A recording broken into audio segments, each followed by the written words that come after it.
എനിക്ക് ഒട്ടും ഇഷ്ടമില്ലാത്തതാണ് evening classes. And guess what, എൻ്റെ ഭാഗ്യം കാരണം ഇപ്രാവശ്യം എനിക്ക് എല്ലാ ക്ലാസ്സസും ഈവനിങ് ഓർ ഉച്ചയ്ക്ക് ശേഷമുള്ളതായി. വന്നിട്ട് ഞങ്ങളുടെ ഫസ്റ്റ് ക്ലാസ് ആണ്. അപ്പോൾ സ്ക്രബ് വേണം എന്ന് നിർബന്ധമായതുകൊണ്ട് ആരുടെ ഒന്നൊക്കെ വിട്ടു, ബിക്കോസ് നമ്മുടെ ലഗേജൊക്കെ ലഗേജ് റൂമിൽ ഇരിക്കുകയാണ്. അങ്ങനെ നമ്മൾ ഇന്ന് ഫസ്റ്റ് എയ്ഡ് ക്ലാസ്സിനാണ് ആദ്യമായിട്ട് പോകുന്നത്. ഈ സാറ് സത്യം പറയാലോ ഭയങ്കര ഇൻട്രസ്റ്റിംഗ് ആയിരുന്നു ക്ലാസ്. സാർ ഒരു ഉസ്ബെക്കിയാണ്, പക്ഷെ സാറ് പഠിപ്പിക്കുന്നത് ഭയങ്കര അടിപൊളിയായിട്ടായിരുന്നു. നമ്മൾ ഒരു മിനിറ്റ് പോലും ക്ലാസ് ബോറടിക്കാനോ ഒന്നും ഉണ്ടായിരുന്നില്ല. ഒരു കൊടുക്കണം എന്നുള്ള ഒരു ബേസിക് ക്ലാസ് ആയിരുന്നു സാറ് പഠിപ്പിച്ചത്. And it was really interesting. വേറെ കുറേ ടോപ്പിക്സും സാറ് കവർ ചെയ്തിട്ടുണ്ടായിരുന്നു.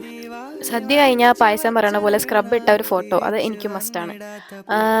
അത് കഴിഞ്ഞ് നമ്മൾ അടുത്ത ദിവസം വീണ്ടും ക്ലാസ്സിൽ പോകുകയാണെങ്കിൽ എൻ്റെ ഫ്രണ്ട് നദ നമ്മൾ എന്തൊക്കെയോ പറഞ്ഞ് പിന്നിലൊരു ഉസ്ബെക്കി ഞങ്ങളെ അങ്ങനെ നോക്കി നിൽക്കുന്നുണ്ടായിരുന്നു. അത് കാര്യം പറഞ്ഞ് ഞങ്ങൾ നടന്നു പോവാണ്. അത് കഴിഞ്ഞ് ക്ലാസ് കഴിഞ്ഞപ്പോൾ ഇതെൻ്റെ കാശ്മീരിലും എൻ്റെ യു പിയിലെയും ഫ്രണ്ടാണ്. ഞാനും അതേവരായിട്ട് നല്ല കമ്പനിയാണ്. നമ്മൾ ഇടയ്ക്കിടയ്ക്ക് ഫിറ്റ് ചെക്സ് ചെയ്യാറുണ്ട്.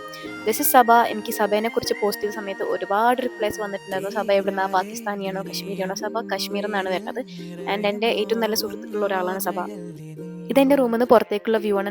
അടിപൊളി ഫേക്ക് സിനറിയോസ് ഒക്കെ ക്രിയേറ്റ് ചെയ്ത് പാട്ട് കേൾക്കാനൊക്കെ പറ്റിയ സ്ഥലമാണ്. അപ്പോൾ എന്തായാലും വേറെ വിശേഷങ്ങളായി ഞാൻ വേറെ വീഡിയോ വരാം, ബിക്കോസ് എൻ്റെ കയ്യിൽ ക്ലിപ്സ് ഇല്ല guys. Thank you. Follow for more.